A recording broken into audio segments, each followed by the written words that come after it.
અ, રાજપીપળાથી નજીક ધર્મેશ્વર મહાદેવ મંદિર છે.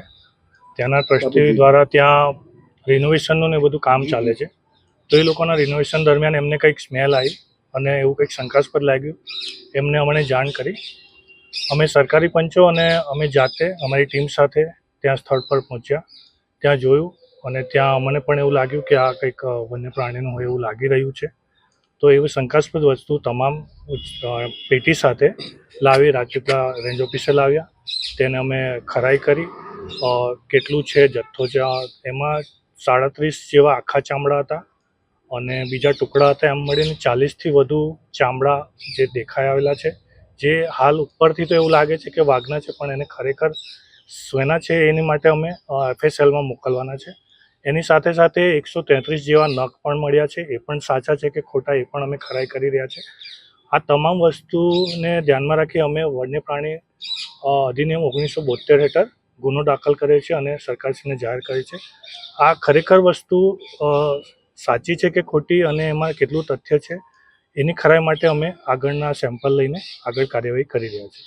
સાહેબ, કેટલા વર્ષ જૂના હોય એવું લાગી રહ્યું છે? એવું એનું પરથી ખ્યાલ નહીં આવે, પણ બહુ જૂના હોય એવું, કારણ કે જર્જરિત પણ થઈ ગયા છે ઘણા ચામડા. તો બહુ સમયથી એમની પાસે હોય એવું લાગી રહ્યું છે. તો વધુ તપાસ કરવાથી જ એનો ખ્યાલ આવશે કે FSLમાંથી વધુ નિર્ણય સારો છે. એ ચામડા એ જે મહારાજ રહેતા હતા, એ મહારાજના જે રહેઠાણ હતું એ પણ મકાન પણ 90 વર્ષ અંદાજ એવું કહેવામાં આવે છે કે 90 વર્ષ જૂનું એમનું મકાન હતું. એમાં ઉપરના ફ્લોર ઉપર હતા અને એક પેટી હતી પતળાની. પેટીની અંદર બધા એકની ઉપર એક કરીને તપી વાળીને મૂકેલા હતા. ખાસ કરીને ગુજરાતમાં વાઘ તો લુપ્ત થઈ રહ્યા છે, તો આ તસ્કરી હોઈ શકે ને કોઈ જૂનું છે? જી જરૂર, તસ્કરી હોઈ શકે. બહુ જૂનું છે. મહારાજની ઉંમર પણ 1926માં એમનો જન્મ હતો, તો 95 વર્ષે એમની ડેથ થઈ હતી. અને એ જ્યાં રહેતા હતા ત્યાંથી મળ્યું છે, એટલે ઘણું જૂનું છે એવું કહી શકાય. તો એની પરથી ખ્યાલ આવે કે આ કેટલું જૂનું છે અને એની પરથી નિર્ણય લઈ શકાય. જે પેટી મળી એકદમ જર્જરિત થઈ ગઈ હતી અને બહુ ખવાઈ ગઈ હતી. એની અંદર અમે ચામડા કાઢ્યા ત્યારે અંદરથી 1992 1993ની સાલના ન્યૂઝપેપર મળ્યા.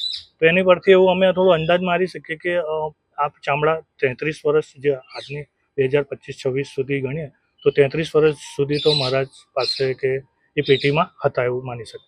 મહારાજ આજે ગુજરી ગયા અને 5 મહિના થઈ ગયા છે. હવે જો સાબિત થાય FSLમાં કે વાઘનું ચામડું છે અને વાઘના નખ છે, તો આપણે કઈ રીતે ગુનો દાખલ કરીશું? હા, તો એમના નામજોગ અને એમના સાથે કોણ કોણ જોડાયેલા હતા, એમના રહેઠાણ ક્યાં હતા, એ કોની સાથે સંકળાયેલા હતા, એ બધી તપાસ હાલ ચાલુ છે અને એમાં વધારે ઊંડાણપૂર્વક નિર્ણય લેવાનો.